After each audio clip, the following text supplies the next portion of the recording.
مولا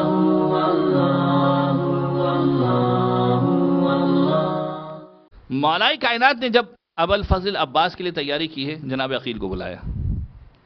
جناب عقیل کو بلا کر کہا، اے عقیل شادی کرنا چاہتا ہوں، عرب کی ایک ایسی عورت کا انتخاب کرو. اب دیکھیں مولا کائنات کی نگاہ میں تیاری ہے ابوالفضل عباس کی.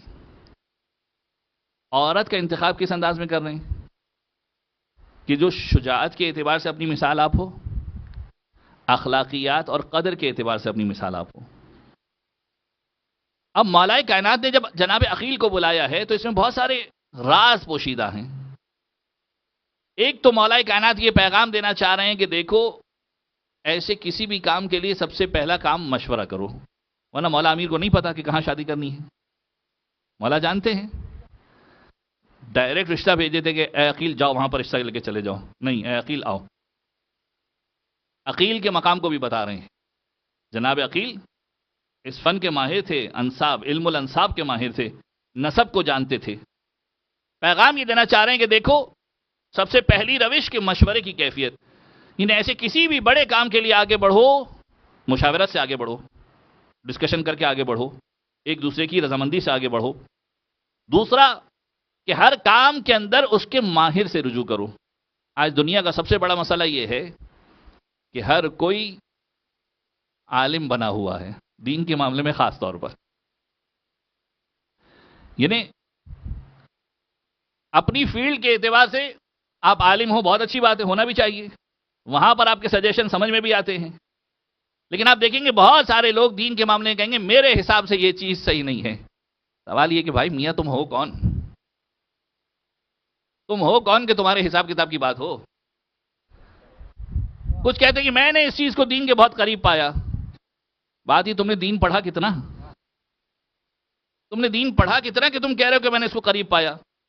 پہلے جاؤ تھوڑا دین پڑھو. اور وہ سارے کے سارے مسائل کہ جو بہرحال شریعت کے درفیق اور باقی معاملات کے اعتبار سے تعلق رہتے، لوگ کہتے ہیں میرے حساب سے یہ چیز صحیح نہیں ہے. چاہے مرجع کوئی فتویٰ دے رہا ہو، چاہے کوئی بات، میرے حساب سے کوئی چیز صحیح نہیں ہے. بھائی تم ہوتے کون ہو؟ پہلے جاؤ مہارت اختیار کرو. کوئی سی اے ہو، اکاؤنٹس کے بارے میں بات کرے، سمجھ میں آتا ہے. انجینئر ہو، انجینئرنگ کے بارے میں بات کرے، سمجھ میں آتا ہے. کوئی دوسری اسکلز کا ماہر ہو، کمپیوٹر کا ماہر ہو، کمپیوٹر کے بارے میں بات کرے، سمجھ میں آتا ہے. لیکن اگر وہ دین کے بارے میں بات کرتا ہوا نظر آئے تو یہ زیادتی ہے. بہرحال دین کے ساتھ انسان کوشش کرے کہ علم کے ماہر کی طرف رجوع کرے. مولا کائنات نے جناب عقیل کو کیوں بلایا؟ کیا مولا کو نہیں پتا تھا؟ پتا تھا. امام بتانا چاہ رہے ہیں کہ دیکھو علم الانساب کے ماہر عقیل ہیں، یہ بتائیں گے کہاں شادی کرنی ہے. علی ابن ابی طالب مشورے کی سنت کو رائج کرنا چاہ رہا ہے. اور تیسرا پیغام یہ ہے کہ دیکھو، اپنی اولاد کی جب تیاری کر رہے ہو تو کتنے محتاط ہو کے چلو. علی ابن ابی طالب کو عباس جیسا بیٹا چاہیے. اس کی تیاری کرنے کے لیے جناب عقیل کو کہہ رہے ہیں کہ جاؤ میرے لیے زوجہ کا انتخاب کرو، عرب کے بہادر شجاع ترین خاندان کا انتخاب کرو کہ جو شجاعت کے اعتبار سے اتنی مضبوط ہو، اخلاق و اقدار کے اعتبار سے بہترین خاندان ہو، کہ جس کے بطن سے ایک فرزند پیدا ہو کہ جو کربلا میں میرے حسین کی نصرت کرے. یہ تیاری ہے. تو یاد رکھیے جب تربیت کے پہلو پہ بات آتی ہے تو سب سے پہلا کام زوجہ کا انتخاب ہے. جناب ام البنین کا کردار کوئی معمولی کردار نہیں ہے. یعنی آپ جا کر جناب ام البنین کی ولادت اور ان کے والد کے خواب اور ان کے خواب کے حوالے سے جا کر دیکھیں تو یہ ساری کی ساری عطائے پروردگار ہیں. یہ پروردگار عالم کی طرف سے ایک انتخاب ہے کہ جناب ام البنین خواب دیکھتی ہیں کہ ایک باغ کے اندر بیٹھی ہوئی ہیں، چاند کی روشنی دیکھ رہی ہیں، زمین کے اوپر نور دیکھ رہی ہیں کہ اچانک سے آسمان سے ستارے گرتے ہیں، ان کی گود میں آ جاتے ہیں. اب جب یہ ستارے گود میں گرتے ہیں، آ کر اپنے بابا کو سوال کرتی ہیں، اور بابا اسی وقت جناب عقیل سے ملاقات کر کے آئے ہیں.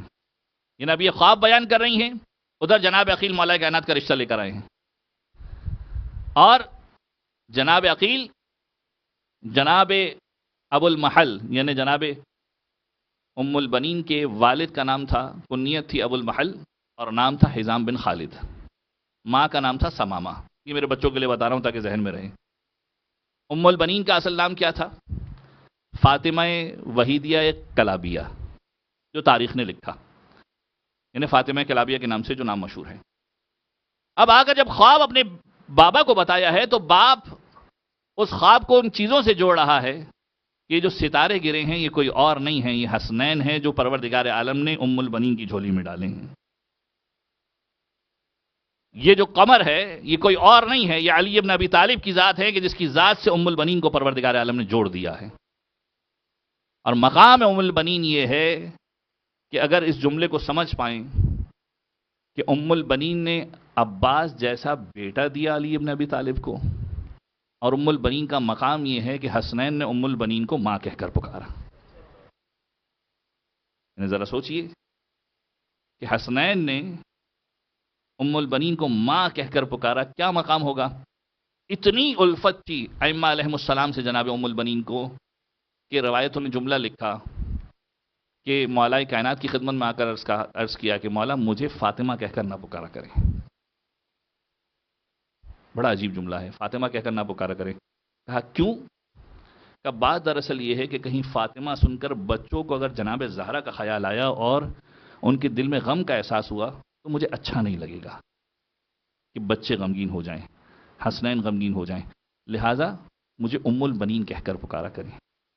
یعنی جناب زہرا کا کتنا خیال ہے کہ چونکہ نام شہزادی کے نام سے ملتا جلتا نام ہے، جب مولا کائنات بار بار جب اس نام کو لیں گے تو بچوں کے دل میں غم کی کیفیت آئے گی. تو شہزادی نہیں چاہتی کہ بچے غمگین ہو جائیں ماں کا نام سن کر، لہذا مولا مجھے کسی دوسرے نام سے پکار لیجیے تاکہ بچے غمگین نہ ہوں. یہ مقام ہے جناب ام البنین کا. تزان گرامی جب تربیت کا مرحلہ آتا ہے سب سے پہلا مرحلہ ہے کہ انسان انتخاب کرے شریک حیات کا.